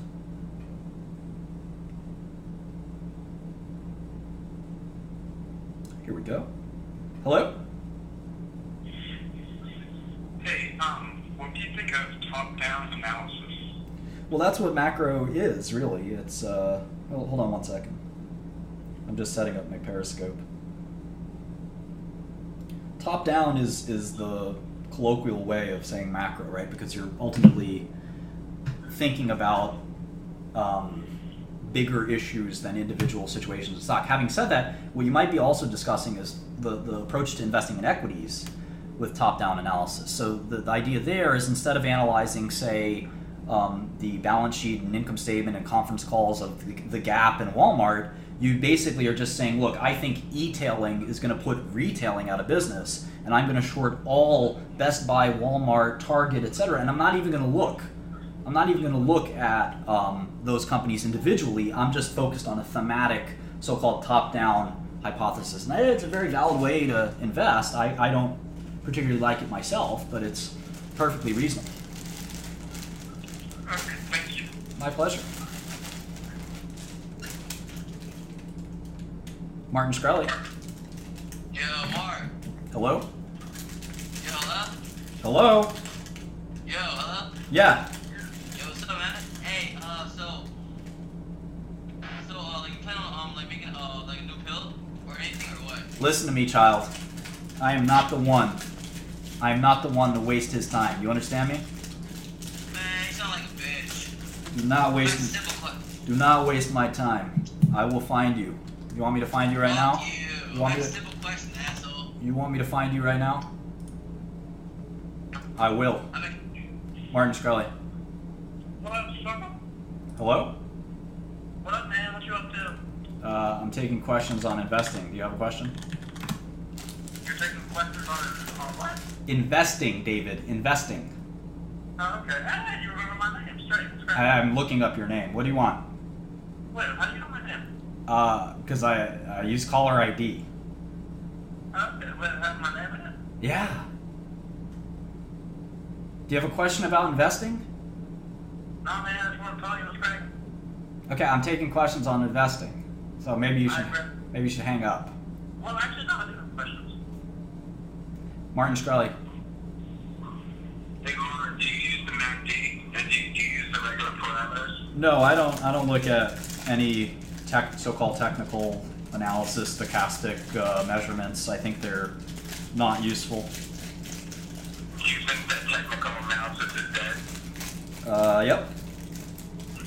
What's your net worth to be speculating on this kind of stuff? Do you trade every day? I don't trade every day. I have a lot of companies and assets. I mean, it's mostly private companies, so it's hard to determine exactly what they're worth. Let me ask you this. When did you first start trading? I don't know. I was probably 15. Okay, yeah, me as well. That's cool. Let me see if I got any other questions for you. What brokerage do you use? All of them. What's your main one? Do you use Thinkorswim? Goldman Sachs. They have a brokerage? Goldman Sachs is maybe the world's biggest brokerage firm. Yeah. Okay, that's right. You might have heard of it. Do you- Martin Shkreli. Hello? Yes. Hi. I had a question about investing. Yeah. I want to know, how do I get investors to invest on my company? Martin Shkreli.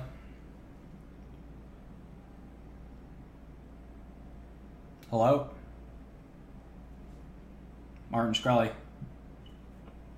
Hey, Martin, I have a quick question. Yeah. What do you think of like index funds like Vanguard versus, stock picking? Well, I just spent a lot of time explaining that I don't think stocks go up over the long run. So, okay. Well, that was my question. All right, Okay. thanks. Hope you were paying attention. Martin Shkreli. Hey, I'm just wondering, what is your opinion on like genetic modification and like CRISPR and stuff? Are you like looking to get into that? Did you say CRISPR? Yeah, I'm sorry, I don't really know how to pronounce it, to be honest with you. Well, I mean, is it valuable for me to tell you the answer if you don't understand the question? Well, I know what it is, but I've like read up on it. I don't know the pronunciation.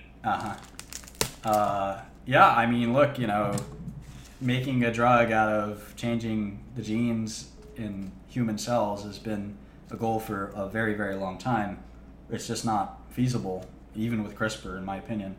But, it's a very technical discussion. But do you think it will be to the point where there's actually going to be designer babies and stuff? Maybe. I don't know. We'll see. It's too early to tell. I don't think it's likely just because of the way CRISPR works on a technical basis, but never say never. Cool. Well, thank you. Sure. I'll take some questions on I'll put the phone closer to the microphone, but I'll take any questions on online here. How did you get into investing to begin with? What's the first few things you would do? Well, I discuss a lot of that in some of these lessons, so you should just watch that and you'll sort of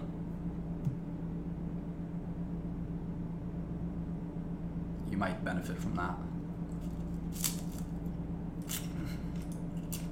Best food near Break? I wouldn't know.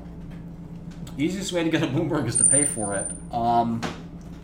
Well, sometimes I say I'm a trader, sometimes I'm an investor. Like, those words don't mean anything. Anytime you trade cash for some security, you're trading and investing. I mean, investing is just maybe like a arrogant way to say trading. Bristol Myers stocks, complicated. I haven't looked at it in a while. Opdivo doesn't work for one cancer, but it works for a lot of other cancers. Are currencies usually more risky than equity investments? Well, currencies don't move a lot by definition. Equities can go worthless, so can currencies, I suppose. I don't know that it's easy to answer. Do you consider macro factors when deciding an equity entry point? No, I don't. Warren Buffett sort of says the same thing. Although, to practice what one preaches, I think one often likes to make long-term investments when the markets have been sort of in dire straits. Favorite economist? That's like asking what my favorite dental drill procedure is. I don't know, root canal or extraction. I don't like economists. Maybe Adam Smith. I don't know.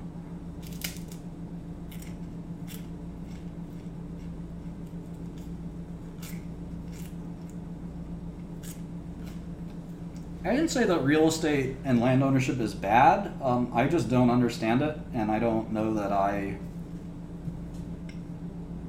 ever will. I understand that there's finite property and places that people want to live, and they're willing to ascribe value to those places. I'm not comfortable with analyzing the supply and demand of them. Hello? Hi, is this Martin Shkreli? Yes. Okay, so you're still doing answers on investing and all that stuff, right? Yes. Okay, so I'm going to go along just a kid at a high school in Southern California, and I was wondering if you've ever read The Intelligent Investor. Come on. It's like... So yeah, yeah, so yes, right? yeah. So a lot of people say that it's like the holy Bible of investing or whatever, but I was wondering if you had any criticisms of it.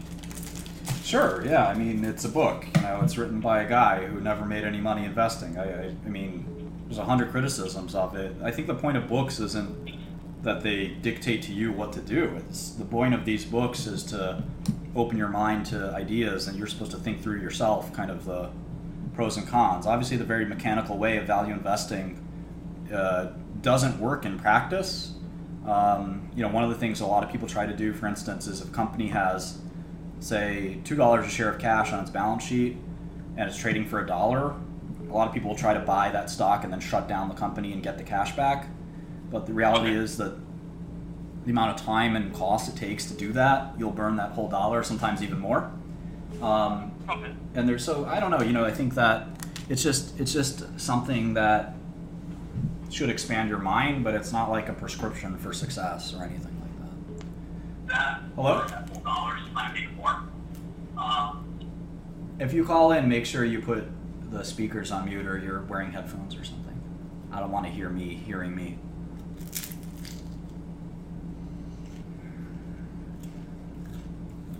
Do you think Peter Lynch or Bill Ackman is a legend in investment? No, neither are legends in anything.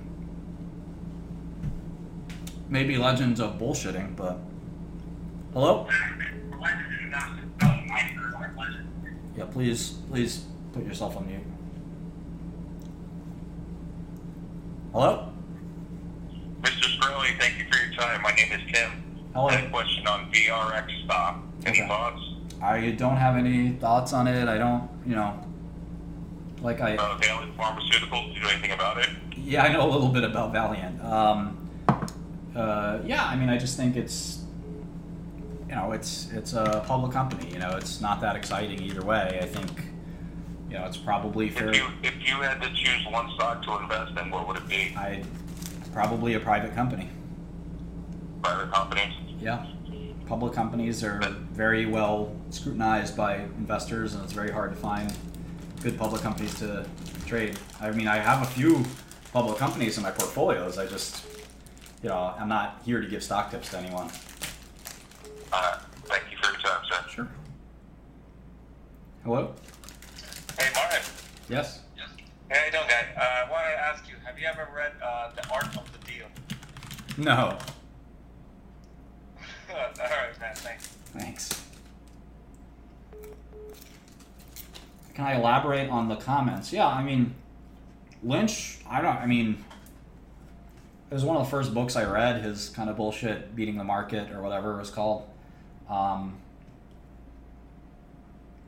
Magellan Fund. It was just a growth fund. It did well in the time when the markets, it was hard not to do well. I'm just not, you don't reward someone for doing well when it's easy to do well. Ackman has lost a lot of money since the inception of Pershing Square, so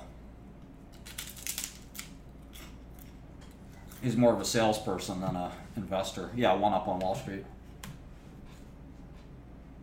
It was a rice cake.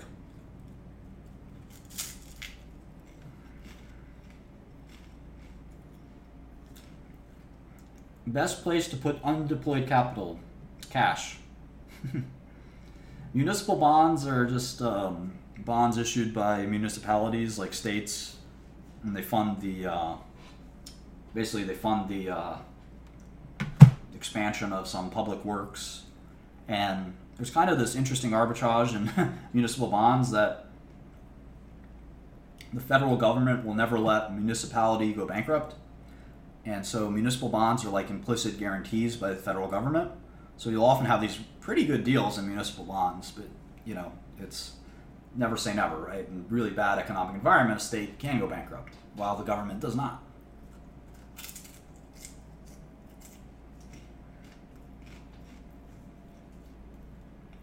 Alex asks, why invest in cash if interest rates are so low? Again, there's no free lunch. Sometimes I wonder if people are even listening to me.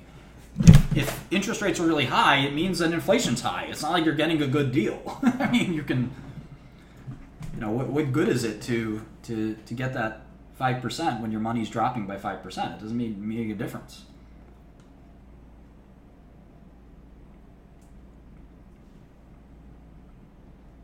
Hello? Hey, Martin. I wanted to know if you had any thoughts on Novavax, particularly their RSV vaccine. Novavax? Yep. Yeah, I'm not, I'm not Jim Cramer. I'm not taking individual questions on individual stocks. I mean, if I look, the way you're supposed to look at a stock is you're supposed to spend 100 hours carefully looking at it, researching it, getting every nook and cranny. You can't just make a split second judgment on a stock. And I haven't spent 100 hours on it. I'm focused on my. I can't listen to the feedback, so I hung up. I'm spending my time creating new companies instead of looking at individual stocks at the moment. What do I do if I'm just an average person who wants their savings to have a good chance of beating inflation? Honestly, I think you're shit out of luck. I think you should spend your time making as much money as possible in your career. It doesn't mean you have to be a workaholic, but you should focus on getting skills that will help you earn more money. I don't think you should, like I've said a million times, I think investing, this idea that you're going to beat all the great professional investors who are barely making any money themselves, that you are going to single-handedly somehow invest in some stocks that are going to make you a fortune. It's as likely as me going into the ring against Brock Lesnar and knocking him out. I mean, why would you want to fight Brock Lesnar? Why? For money. Yeah, you bet Brock Lesnar your life savings that you're going to beat him up. That's what it's like, you investing in the stock market. It's stupid. Unless you're willing to dedicate all of your time to this. Don't do it. There's people who are, and they get paid a lot, and they're going to take your money. That's basically how it works. I do think it's a zero-sum game. I mean, again, look at the figures I started with in this lesson. Net of inflation and net of taxes, stocks don't really have a positive expected return. Focus on yourself. Make an expected return out of your income, out of your own self. I think that's sort of what you should be doing. Hello? Hi, is this Martin? You have to turn off your stream and noise in the background. I'm not going to take your call if you have that. So yeah, I think that if you're willing to put in an enormous amount of time to study investing and so forth, so BP pays us. Let me see here on BP. BP pays a 7% yield. Let's see here. Yeah, it does. Well, you're taking risk. Of course, you can look up high yield bonds all you want. You're taking an enormous amount of risk. Paying a 7% yield because there's a chance they're not going to keep paying it, and you're going to lose equity value. That's the problem. It doesn't mean there's not return out there. There's return for risk unit.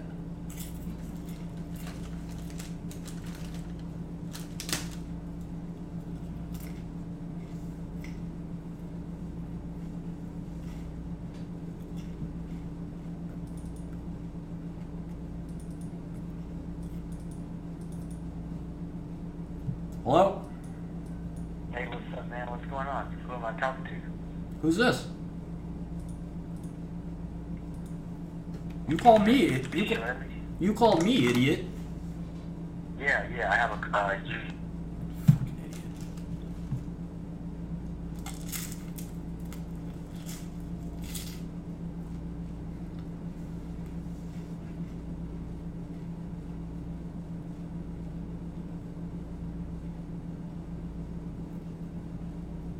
Hello? Hey, Martin. Hi. Hey, I have a real question this time. I apologize if I'm annoying you with that dumb shit, but what's your advice with the treasury bonds? I know there's a lot of stuff with that, but I've never fully understood it. I mean, they're the least risky bonds or least risky instrument you can have. I mean, they're probably the best. I mean, they're probably the best investment you can make in terms of safety and return. I mean, you're going to get something. But again, there's no free lunch. I mean, you're making an implicit bet. When you buy treasury bonds, you're making a bet that inflation will drop. You're making a bet that the United States will remain the most powerful country, and you can lose an enormous amount relative to that. But in terms of loss of principal, there's virtually no risk. But in terms of an investment, I'm not sure it's a good investment.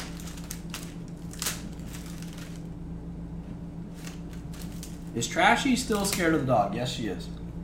Trashy. She's very scared.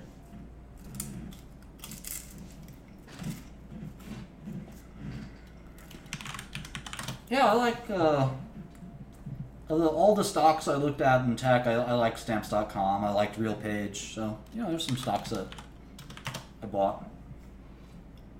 RealPage has done pretty well. I like that one a lot. It's a real estate software thing. We're going to look at some software companies. We were looking at Groupon last. Groupon had this enormous move. I wasn't sure if I trusted it too much. And then we're going to look at other kind of Yelps and economy sharing companies like, not sharing companies necessarily, but yeah, companies like Yelp and Angie's List.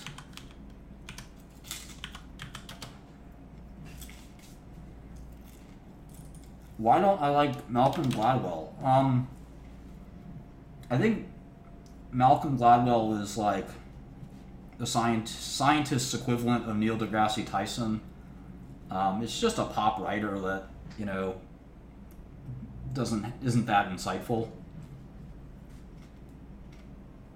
I'm not saying he doesn't research his books. He does. It's just the insights and conclusions he draws are extremely boring.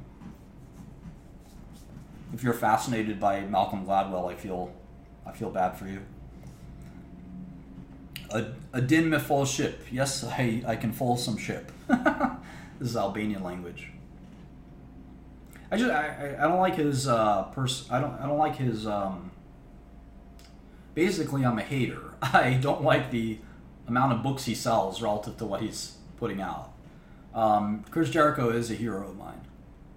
By equivalent, I mean Neil deGrasse Tyson isn't an important scientist. He just sort of frames things in a way that people tend to like, which I'm not saying is not a skill, but the idea that you can gain some wisdom from Neil deGrasse Tyson as opposed to actually just reading Newton and Galileo and Darwin yourself, you're better off doing that than getting it filtered by Neil deGrasse Tyson. Keynes or Hayek, I don't really care. Yeah, I'll do the reading list at some point. I'm so busy that, it's hard for me to sit there and do all of it. These are just salted rice cakes. Internship. I don't think interning at a young age is like, there's this fallacy that you need to do everything first. You need to do everything before everyone else. It doesn't make any sense. You should always be wanting to educate yourself, but just because I did something when I was 17 or 18 instead of 22 or 25, don't let that fool you into thinking that that's how you can generate superlative results. It might actually even hurt you.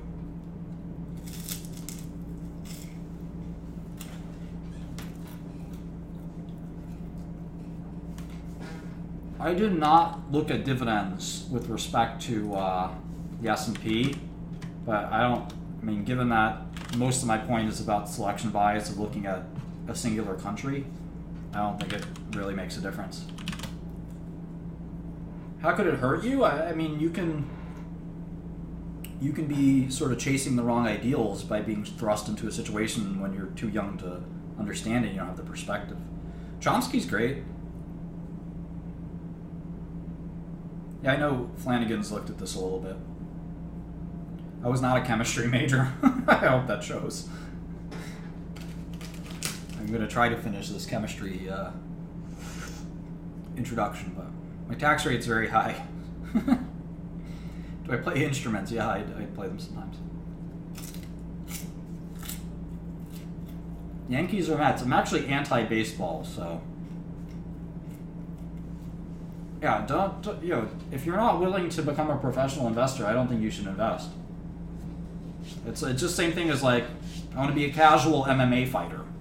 Well, you're either going to do it or you're not, and especially, you might want to be a casual basketball player, guitar player, but if someone said, I want you to play that guitar and try to beat the Radiohead guitarist for money, I'd say, no thanks, I don't want to play this game, what the fuck? And that's sort of the nature of investing. I mean, do I like playing guitar? Of course I like playing guitar. Do I like playing guitar for money against the Radiohead guitarist? No. I'm not interested in that. do what you're really good at for money. Why would you do something you want to like kind of partially do for money? That's what people do for investing, and it doesn't make any sense.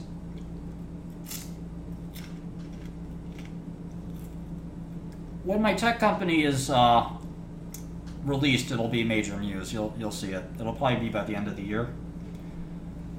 I should go back to working on that, but I've been working on my tech software company. It'll be there soon. Nothing wrong with the CFA, It's good to be able to pass a test like that. I don't think it's like that important. My cat is scared and asleep, and she still thinks the dog is here somewhere. So I think she's tired because she like stays vigilant for the dog. So she's like nervous that the dog might be here. So she might know the dog's not here, and she's catching up on sleep now because it's safe. Hi Martin, could you talk about the first time you made a big profit and how happy you were to tell friends and family? I mean, you can take a look at my life. Like, profit doesn't change how happy or sad I am. I've got, let's see, 1, 2, 3, 4, 5, 6, 7, 8, 9, 10, 11, 12, 13, 14, 15, 16, 17, 18, 19, 19 programming textbooks within reach of my 2 arms. I'll be happy when I've mastered those. Things that make me happy in life are friends, relationships, family, the pursuit of knowledge, good food. It's as simple as anyone else. I'm not, sure, professional achievement, absolutely. It's something to be happy about. But if you let that control you, if cash rules everything around me, then I think that, that would be a negative outcome. If you keep asking me for a job on this format, I'm just going to block you. I don't care if you're 19 and homeless. Tough luck.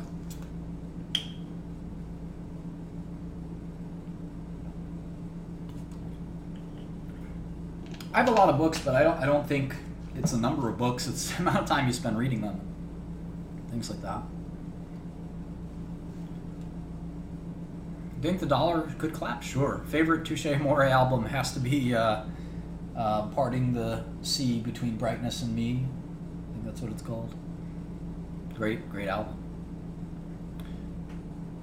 Efficient market hypothesis. I actually think it's fine. I mean, the idea that it's not supposed to be monolithic. The idea that markets are efficient should be something that permeates your brain at some point. It's important. I mean, 99% of the time we spend investing, we're wasting our time. We're recycling garbage, stuff that's already done by other people. It's not fruitful. It's that 1% after the enormous amount of energy and time and insight that you find that one great investment. Yes, it is valuable. But in general, yeah, of course markets are efficient. That's the point of a market.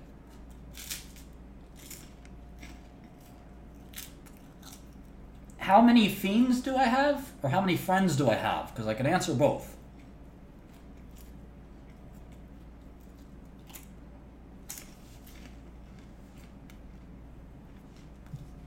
Would you say you're good at investing? Am I deaf on the Discord? I am. Hang on. So I'd say that if I focused 100% on investing, that I'm relatively good at it. The problem is, it depends on the format, because I think private equity and entrepreneurship is a form of investing. So let's leave it at that. But yeah, do I ever leave the U.S.? Rarely, and right now I'm not allowed to. What if you only focus 95% of the time? I think it's sort of like Karl Malone once said, every time he wasn't in the gym, it made him nervous because there's somebody else in the gym.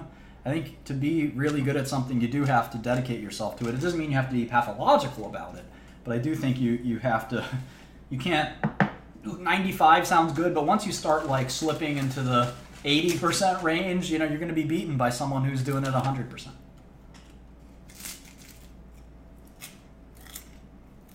The best chess book is called My System by Aaron Nimzovich. I would suggest you start with that.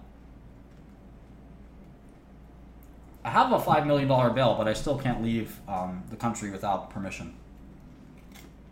Can't even leave New York City without permission. My companies are not looking at autism. We were a while back, but it's a pretty difficult place to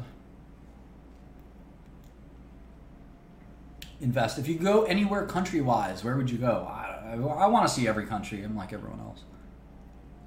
I don't think a Roth IRA is a tool for unsophisticated investor. Again, just replace it with a boxing analogy. Do you think I should box and not know? Do you think I should bet money on my own boxing match against a professional boxer and I don't know how to box? The question answers itself. What do I think about antidepressants? Well, the Paxils and Lexapros of the world are very modest efficacy-wise. They're very good safety-wise.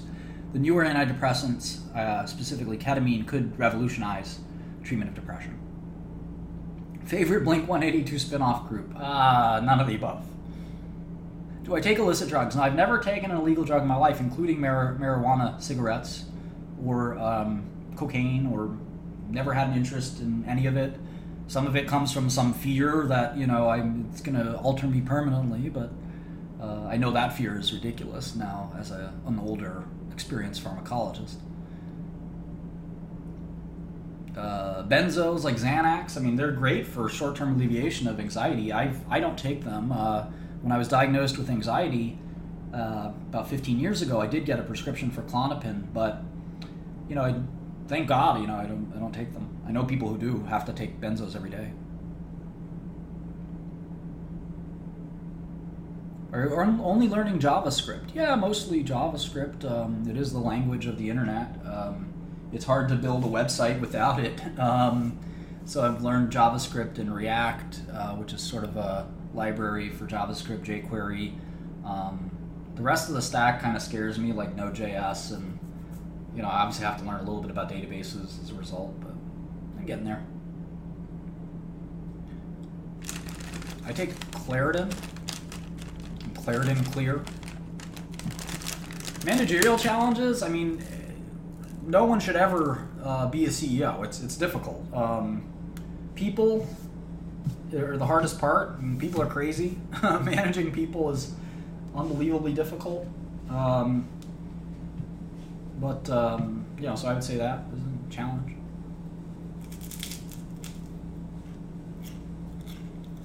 I don't use R or SAS in investing. Quantitative hedge funds do.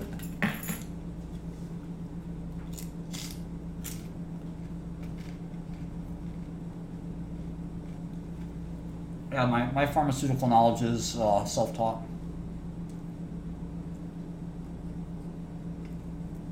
I don't think you should recreationally take any kind of medicine.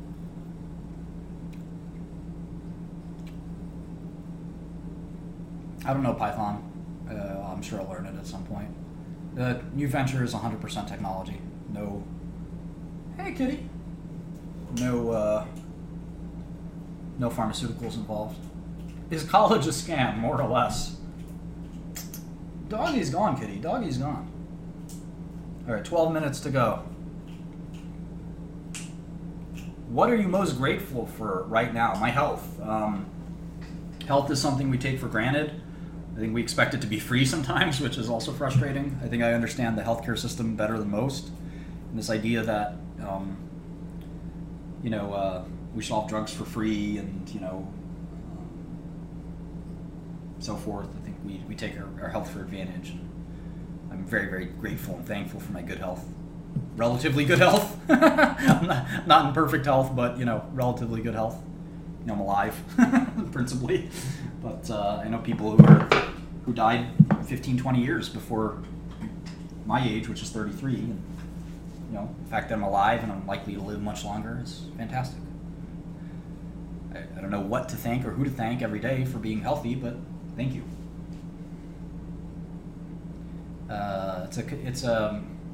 It's sort of an enterprise technology product, and it sort of faces the consumer a little bit as well. So we'll see.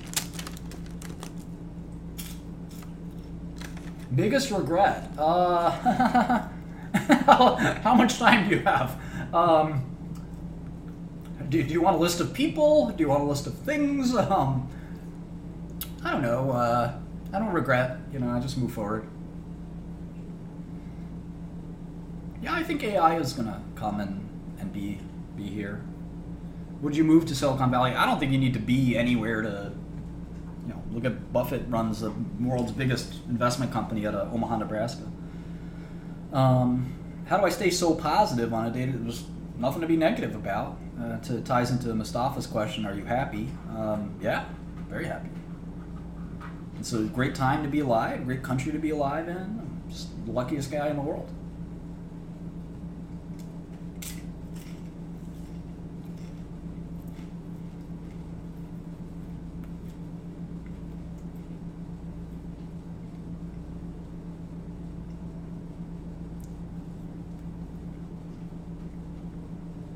What is your exercise regime?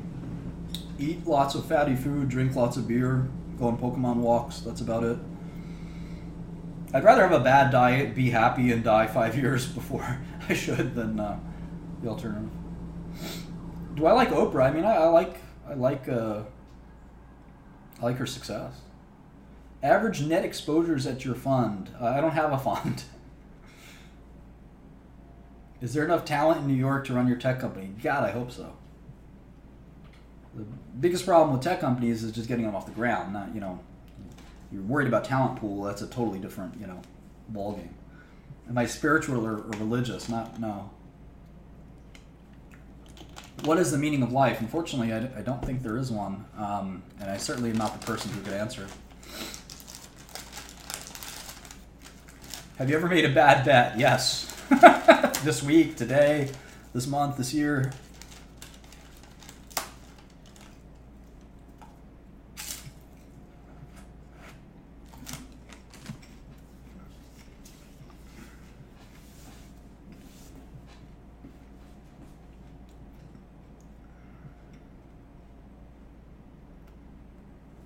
I do pay people to write code for our company. I think when you run a company, you should know what your employees are doing, and help them.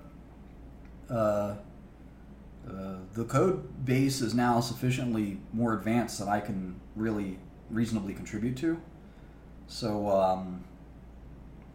I think that it's a hobby. One, I love it, and then two, how many women have you been with? What were you thinking while being handcuffed and photographed? That was basically like, this is a bunch of bullshit. That was basically going through my head over and over again. This some bullshit. I didn't notice there's so many questions on Periscope. I still have the Wu-Tang album, yes.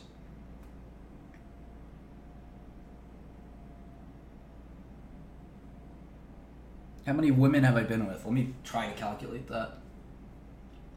I guess it would probably be like sub 100. Close to 100, something like that. Were you bullied when you were young? No. I'm not the kind of person that takes bullying. Gowdy owned me. Huh, that's not the way I perceived it.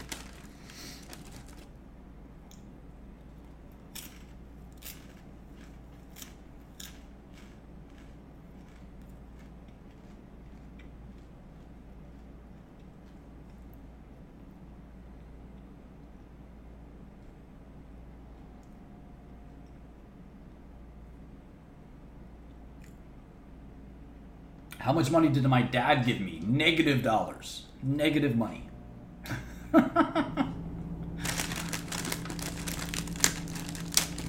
Would I guest star in a Dungeons and Dragons game? Of course. Of course. Best SNES game, Madden 95.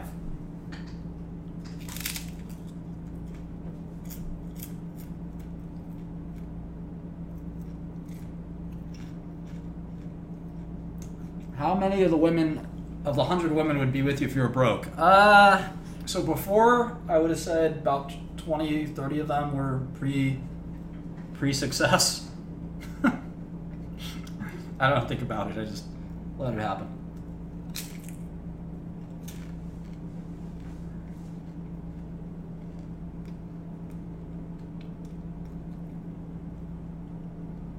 Volleyball or soccer girls?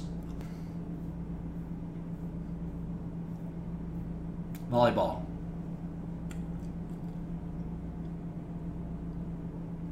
How about 100 plus 1?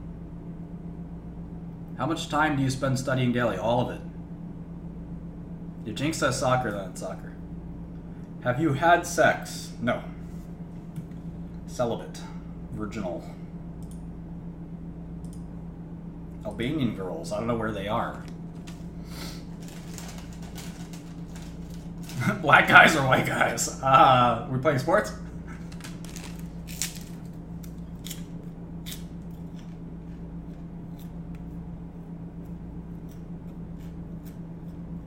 Hours of sleep. Too many, like 7 or 8 hours a day. Maybe more, 9. I like to sleep. I don't know.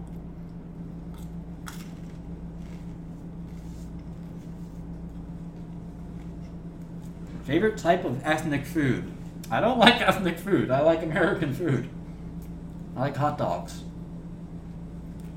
I chickened out of the basketball game, because I hate Huffington Post.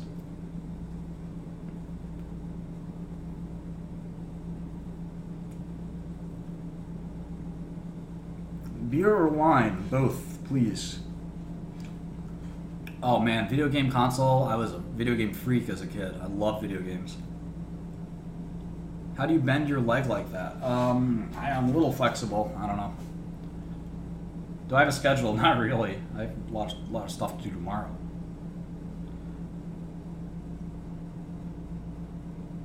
I work really hard. I'm not a natural genius. I'm a natural idiot. Ever read the Bible? Sure have. Great book. Let's see, this Canadian keeps calling me. Hello, Canadian. Yo, what's good? Subhuman Canadian, how can I help you? You can help me by letting me know, like, when you've shorted, like, Lehman Brothers for $2 billion or $2 million or whatever, and they tell you, yo, pay up, and you're like, no, fuck you, you're going under. How do you pull it off? Well, it was a lawsuit. It was really complicated.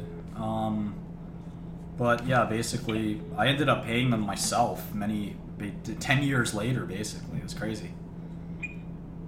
Okay, last question. How do you suss out fake-ass biotechs and pharma companies? Just Make money shorting them. Just have a lot of experience doing it, basically.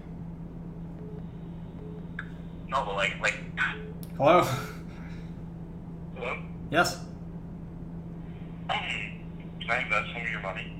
No. Well, I don't want to invest my own money. Okay.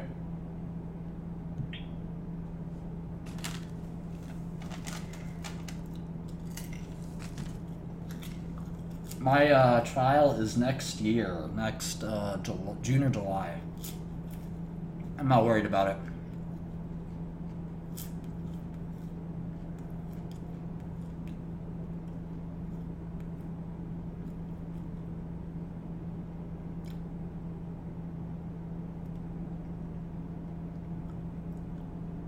Will you go to trial? Of course. What happens if I get convicted? Well, it's up to the judge.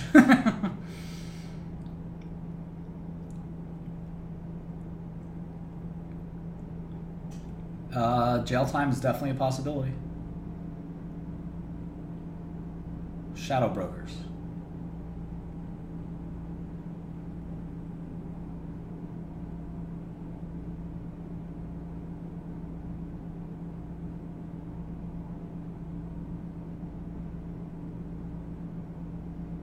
Yeah, man, if I gotta do a bid, I gotta do a bid. What's up? Case is very strong. I think we're gonna win. What would be your approach to prison? From what I'm told is it's extremely boring white-collar experience. Jail is a possibility. How many years? I don't think very much if you do the mathematics behind it. Might be like a Brock Turner type sentence.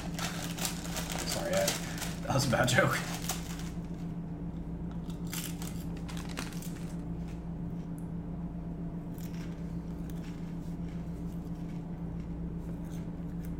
Of course, I'm still gonna release music if I get locked up.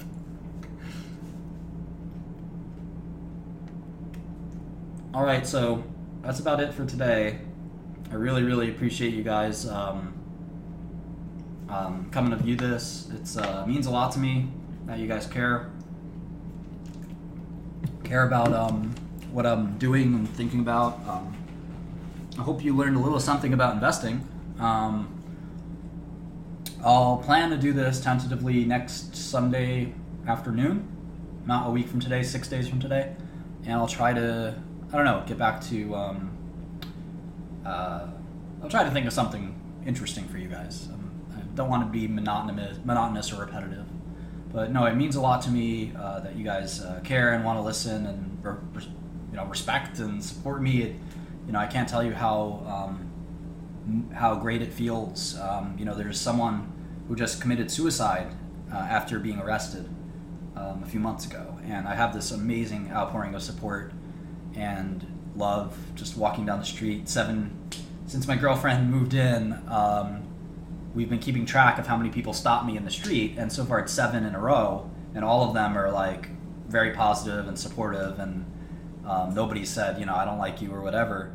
I don't expect that to continue forever, but thanks so much. It means a lot to me, and the least I can do is share a little bit of the knowledge I've gained on this crazy journey. And stay tuned, there's more to come. So thanks again, everyone. Talk to you soon. Hey, you got the pickup? 200 keys. Don't fucking shortchange me this time. Don't fucking shortchange me, Pablo. You know what happened to the last guy? Hey, Mark.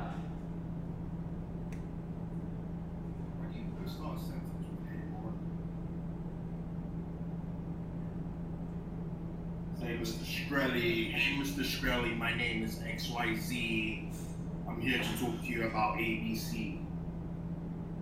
Stop it. Not hey, Martin. I'm your best friend, hey, Martin. Respect. Nice copy pasta and stuff, huh?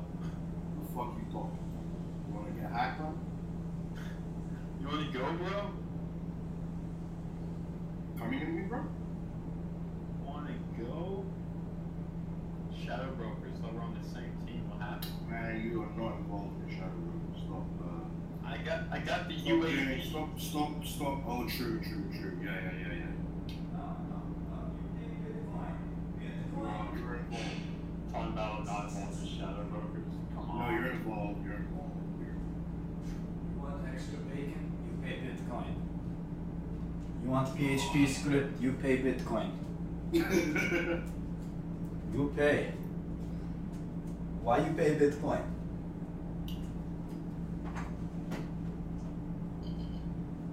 We Hack Equation Group. Hey, Mark.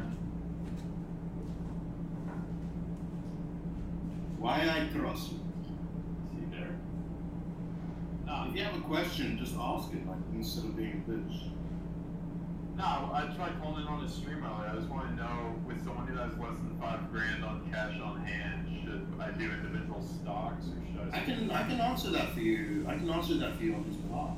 So stocks or mutual funds? Neither. Nah, what should I do with it then? You should. How do I erase this fucking thing? You should